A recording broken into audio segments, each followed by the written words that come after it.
Hi, this is Mark at Skywagon University, and today we're going to meet Bob, who's ex-Air Force and Reno Air Racer and F-16 pilot, who's interested in this T-34, but he's brought this Grumman Yankee, is it? Yes. But it's not your average Yankee, Bob. What's under the hood? It's a 1974 Grumman Yankee AA1B, but that normally comes with an O235 engine with 108 horsepower. This has a Lycoming O360 with 180 horsepower. Nice. So it's faster and climbs significantly better. And it's still the little two-seater primary trainer. Yes. Fixed gear, fixed pitch, but just huge performance. Yes, and it has auxiliary fuel tanks so that it can go long distance as well. Yeah, and interestingly, the fuel tanks are the spar, and the spar is a tube, however you say it, hollow, wingtip to wingtip, a tube about this big, and that's the gas, wingtip to wingtip. So there's like, it holds 11 in each tube in each side, and 5 more as a tip. So you got 16, 32. Yes. So 32, that'll give you what, a 3-hour range max? Yes. Yeah, safely. But you live on a short strip in the mountains. No, down at sea level. Oh, is it sea level? Okay. Yes. But you need to climb out. You got 2,000 feet, and this uses, how much does it use to take off? About 1,000 feet. Okay. So it's not even a problem. No, these are great. Yeah, so this is the smallest of Grumman's planes, right? Yes. There's Yankee, Cheetah, Tiger. Tiger. Okay, yeah. So here it is inside, just 2 seats, and very conventional. But yeah, Bob, talk us through it. Looks pretty obvious, but it's nice. Well, it does have an Apollo GPS. It has a fuel computer, which is very handy in handling the auxiliary tanks. They hold 5 gallons each, so what you do when you take off is when it tells you you've burnt 6 gallons out of the left tank, you switch to the right tank and turn on the transfer, and the wingtip pumps its 5 gallons of fuel into the left tank, making it so that the right tank is now full again. And there are the transfer pumps down there. yes. So you've got left, right, transfer. Correct. Okay. It has a SkyBeacon ADS-B. It's on where the tail beacon. And in order for them to see it, you have to have all the lights on. So you fly with the lights on all the time. So this is a week, 10 days later, and we ended up taking the plane in on trade, and now I own it, and Bob doesn't own it, but Bob is earlier in the video, which is great because he showed us what it was like. And now I'm actually going to do a test flight, so when we thought we weren't going to fly it, we are going to fly it. It's a few days. If there's an overlap of certain information, then sorry about that, but this is just a quick test flight of it. 180 horsepower, Grumman Yankee A1B. That's a lot of engine in a very small plane. It's a Piper Archer engine. Same engine as would be in a Cherokee 180 or a Piper Archer or a number of other planes. Fixed pitch, O360, carbureted, Lycoming. So it's basically a Tiger. It goes Yankee, it goes Traveler, Yankee, Cheetah, Tiger. This is the smallest plane with the bigger engine, so this is a Tiger engine in a Yankee. It's very, very small. When it's on the tie down and the spinners are all lined up with the other planes, its vertical fin is near the rear window of a 182 almost. It's like 6 feet short of the chain, barely reaches the tail. So it'd be very handy. It's like having a little RV, nose-wheeled RV. It'd be very handy to put in a hangar with another plane because it doesn't use any space. Now I'm going to put down a little bit of flaps.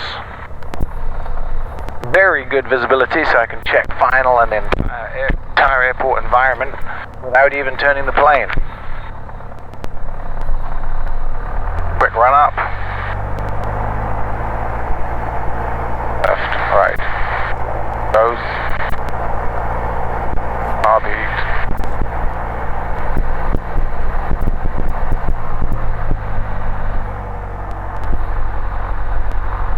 Possible traffic 8860 Lima is departing runway 23, local flight to Placerville.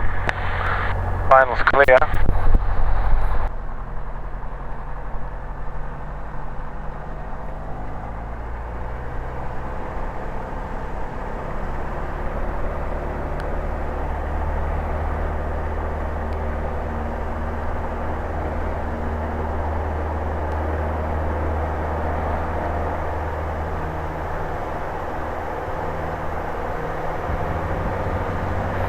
flaps coming up.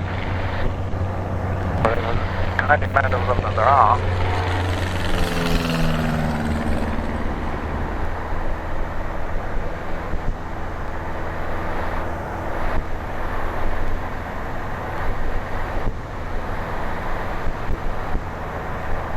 It'll climb at 1,200 feet a minute.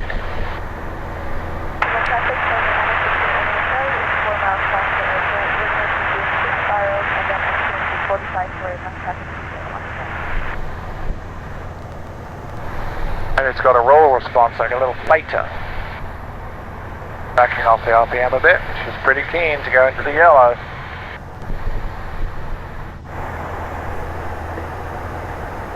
But it's got a fuel flow gauge, and it's also got these sight gauges on both sides, which are a ball floating in the tube, and the fuel just floats the ball. They're very direct.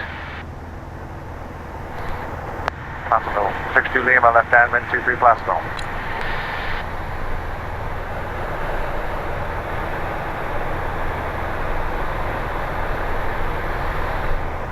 So it cruises, if I were to like 4,500 feet, set her up at 2,400 RPM, 9 gallons an hour, it does 135 knots, which is like 182 speed. So it's like a little RV. It's like nipping around the place for 9 gallons an hour.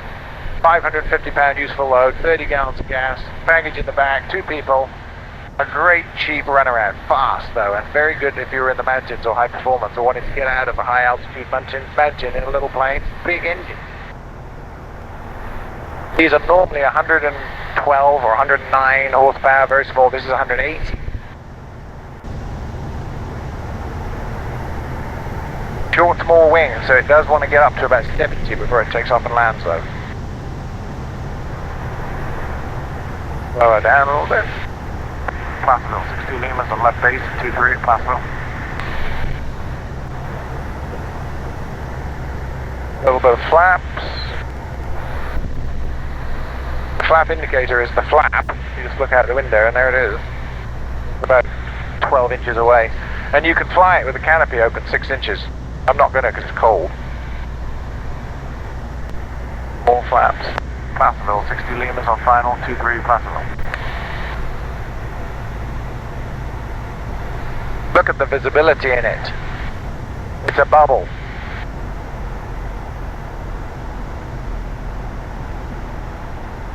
I'm doing 80 knots. I'll probably touch down at 65, 70.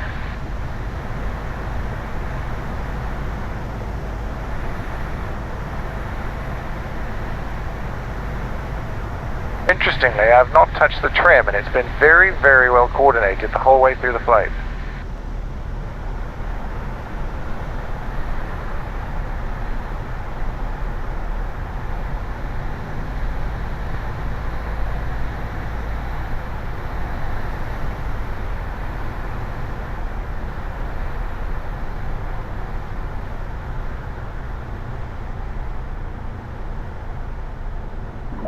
Pound it like a piper. Bam bam, 1, 2, 3, 65.